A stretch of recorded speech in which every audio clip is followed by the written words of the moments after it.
the Vanquishing Evil Management Initiative with Andy Scantland, everybody. And Tim Wenzel. Woo, woo. Doesn't get any better. No, second video of the initiative. I think we're kind of making a little bit of a transition from articles to videos, because I think we'll still do both, but it's a little bit easier to record. Yeah, and I think we'll probably publish an article right after this.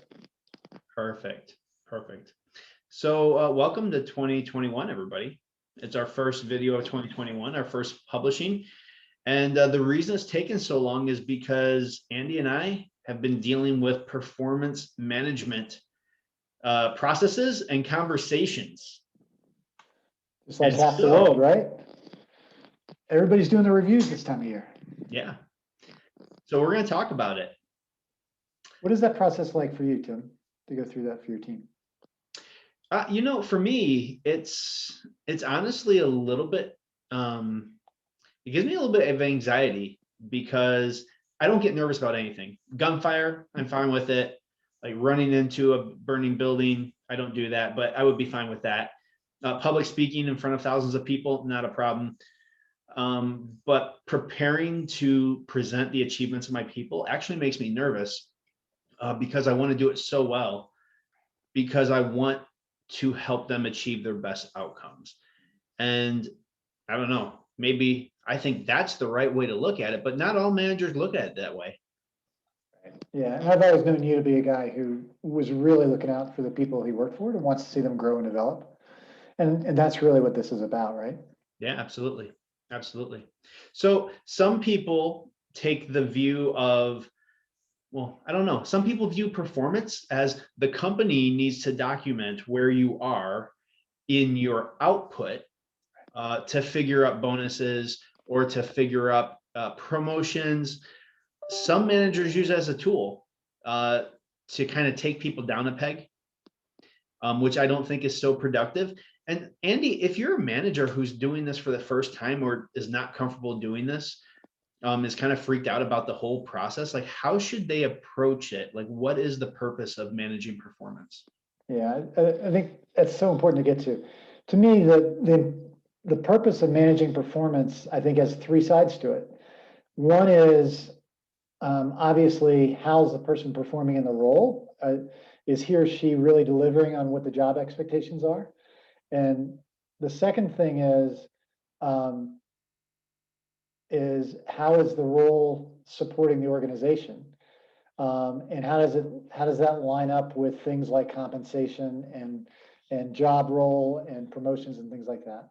And the third thing is, how can it be used to support the person's growth? How can we use it as a way to help the person be bigger and live a bigger life and contribute at a deeper level?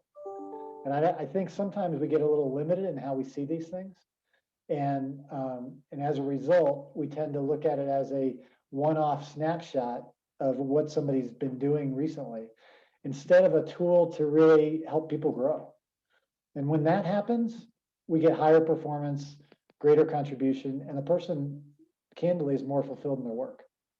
So if we want to take this to the positive, this is a process to enable growth and to encourage growth. Then let's first start with the negative. Why might a manager not use this as a growth tool or see it as a growth tool? I think there's a dozen reasons, but what comes to mind first is that all the way, I call it the Great American Report Card Syndrome. We focus on what's wrong as opposed to what's right and what's possible. And if you think about it, if you thought about it, if you ever had a review in which you walked into your boss's office and you spent 5 minutes talking about all the great things you did and 42 minutes talking about what needs to be fixed, that's the challenge for this. We're all rewarded for that. And it's absolutely the opposite of what we ought to be doing. When we lean into what people are doing great and we want more of, we get more of that. And the person's more fulfilled, performs at a higher level. And we mitigate those things that they struggle with. And in that way, people are able to contribute as deep as they can.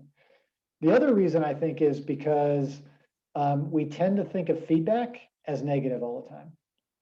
That's just how we define it. Oh, can I give you some feedback?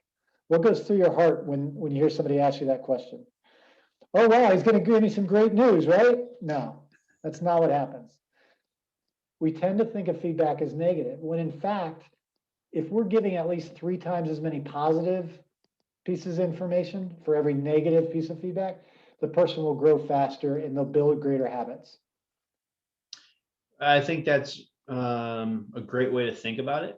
And the feedback part is so important, right? So most companies have a tool or a template for tracking performance, right? There is a way the company wants to measure people in different job roles within different verticals so that they can all be measured in a comparable way. So that is pretty straightforward. As managers, I think it's important for us to track people's progress as their potential guides it rather than what we want them to be doing, right? So a lot of times we'll be like, well, so and so would be perfect if he would just do these things. But that's me trying to create clones, when in reality, people are way better than I am all the time. How do we think about helping people, helping us understand where their strength, drive, and ambition is, and how we can help them become the best form of themselves at work and within their role? Right. Well, I think you called it out just perfectly. And I think there's an assumption in your question, right? That the performance review is done once a year per a company standard. And I know in working with you, Tim, that that's not how you look at performance review. You look at it, and I think appropriately so, as something that's done all the time, right? It's something, it's an ongoing thing. When somebody asks me about how to deliver a hard piece of feedback, the first question I ask them is, well, are they going to be surprised? Bingo. And if they are, I put that on the manager's feet, right? Because that kind of input should be given in the moment and all the time. But specifically your question around how do we raise people up? It's around leaning into what makes them uniquely brilliant, what makes them uniquely magical about their work, how they approach things. And it's leveraging that and looking at it from what's possible instead of what's missing. It's just a different lens. No, absolutely. And even the most well-meaning managers, I don't know that I'm really a good manager. You say nice things. I do mean well, I think. Personally, from my optic, I want the best for my people. But I will tell you a little story. I have one team member on my team who is, well, all the team members on my team are amazing. But this one person I've been working with on executive presence. Like when you walk into a room, does the room take notice? How well do they receive you? How clearly do you communicate? Like these types of things, and how well are you really able to lead and guide a meeting? And this is important for lots of reasons as you get into management and you grow your career. But also, I think I was seeing a little bit of like what he needed of me, because I can control a room pretty well through a bunch of different ways. And so I went to meetings with him and just kind of sat there and watched how it went and then gave him some feedback. And he was very receptive. And I told him, am I overstepping? No, you're fine. But then this thing called COVID happened. And I couldn't go to most of his meetings anymore because I was trying to figure all this out. And the feedback from everybody he worked with was, he really stepped up. He is killing it. He drives a meeting. Like, I'm just like, so it was me. I was the guy trying to help. That was also the he was deferring to you. Yeah. Wow. So I've taken myself largely out of that development scenario, and he's killing it. So I'm glad I figured it out. Thank you, COVID-19. Very helpful in that respect. But now that we're delivering feedback, right? We're tracking according to a template. we're delivering feedback. It should not be a surprise. And if it's a surprise to that person, that's on you as the manager. But how do we frame feedback? So there's a way to dump on somebody and be like, this was terrible, like good things, bad things. But there's other ways to frame it in a more developmentally appropriate manner, a way that shows them the mountain rather than pushes them off. Right, right. Yeah, I think of it, I think of it in a couple of ways. One is, does the person know what's expected of them? Right? That, do they know what quality you're seeking, what it looks like to be successful? Second, if they're not meeting that, if they understand that and not meeting it, it's a matter of asking how they feel like it's going and sharing your experience of it. It's not saying, hey, you did this wrong. It's saying, when you do this, here's what I experience. And what do you want to do about it? Mm-hmm. When people create things for themselves, create their own roadmaps, they commit to them more deeply and they're more engaged with them. They're more ready to make changes. And you can help them by setting micro milestones. Work with them on setting, okay, what's the next step and how will I know about that? Yeah. And then you have a chance to provide feedback along the way instead of just at the end. I like what you said about, do they understand what the expectation is? If you dig into that a little bit, do they understand what I think the expectation is? So often we are terrible communicators and the people are like, I'm doing literally what you told me to do. I don't understand why we're having this conversation. And so as a leader, as a manager, we really need to dig into an exercise to really clarify my understanding and your understanding of Correct. what is being talked about, because perspectives differ. A way I like to do that is, what are your goals? Where do you want to get to? Do you want a promotion? Do you want this? Do you want this? And then together we can brainstorm a roadmap. What things must you accomplish to get here? And what are the first few things that we need to work towards? Help me understand what you think you should do. And then have your employee create the plan and then say, like, great, let's do a monthly sync on this. I want to hear. And then as a manager, you get to see their perspective and tweak it. Not tell them they're wrong, but tweak it. Be like, what if you tried to do this? Would that enhance that outcome? Oh yeah, that might. And now you're really having a developmental conversation rather than a, you are wrong, you're not up to par conversation. I'm right with you. I think it's a brilliant approach. And I think it's brilliant because it allows the team member to own their own development. Yeah. The manager can't really do that. The manager can support it, can provide the resources and tools, but it's up to the individual team member to own their own development. And when they do that, things happen a lot faster. And that's why it's nice to take feedback and performance and attach it to goals, not for the manager, right, for the individual or the employee. But employees, you don't get off scot-free either. You have responsibilities here. What are the responsibilities, Andy? Well, I mean, obviously you got to deliver on your commitments. That's the core of it, right? Yep. And you got to be willing to keep your manager in the loop.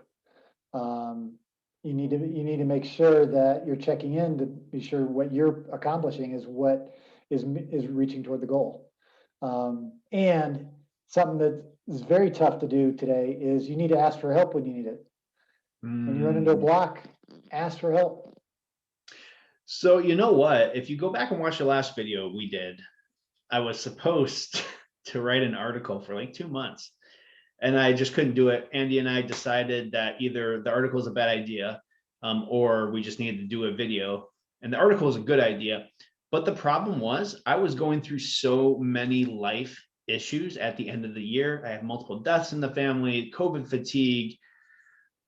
My brain was mush. And actually, I wasn't really performing at work at the top of my game either because my brain was mush. Mm-hmm.